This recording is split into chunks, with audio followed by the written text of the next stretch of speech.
The WHO report says cancer alone kills 7.6 million people every year, more than the number who die from HIV/AIDS, malaria, and tuberculosis combined.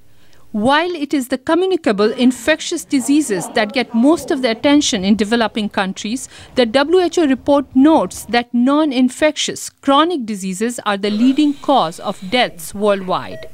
Ala Alwan, the Assistant Director General for Non-Communicable Diseases at WHO, is one of the authors of the report. Out of 58 million deaths occurring in the world every year, we have 35 million deaths caused by non-communicable disease, heart disease, stroke, diabetes, cancers, and chronic lung diseases, and out of which actually represents 60% of all global deaths. And out of this, we have at least 9 million people who are actually dying because of non-communicable disease before the age of 60 years. According to the WHO report, the leading contributors to chronic disease are high blood pressure, high blood glucose, tobacco use, physical inactivity, and obesity. The billions of dollars being spent to treat these chronic illnesses are pushing millions of people in the developing world into poverty. David Bloom at the Harvard University School of Public Health says the human and economic burden of non-communicable diseases is immense. We're estimating global costs of newly diagnosed cancer cases of more than $300 billion in the year 2010. That's a global cost. We're estimating the annual global cost of illness for chronic obstructive pulmonary disease on the order of $400 billion in 2010. Dr. James Hospitalis, a WHO expert on chronic disease, says the problem is much more widespread than many people know.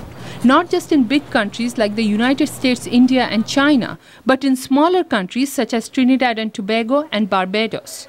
In those smaller nations, the public health costs of treating hypertension and diabetes have climbed to between 5 and 8% of their gross domestic product. Is not sustainable. It will crush the health services in many countries if this continues.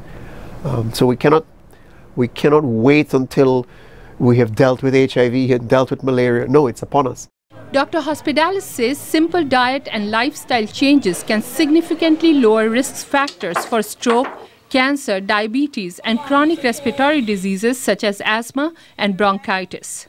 We estimate in WHO that over 30 million lives can be saved in the next 10 years by simple measures, reducing the level of salt by 15 to 20%, reducing the amount of tobacco, and increasing the number of people who are at risk of a heart attack or a stroke to be on simple preventive treatment. Those three measures can save over 30 million lives in the next 10 years.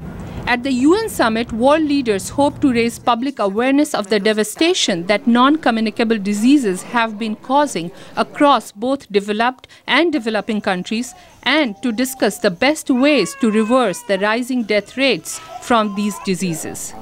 Vidushi, Sinha, VOA News, Washington.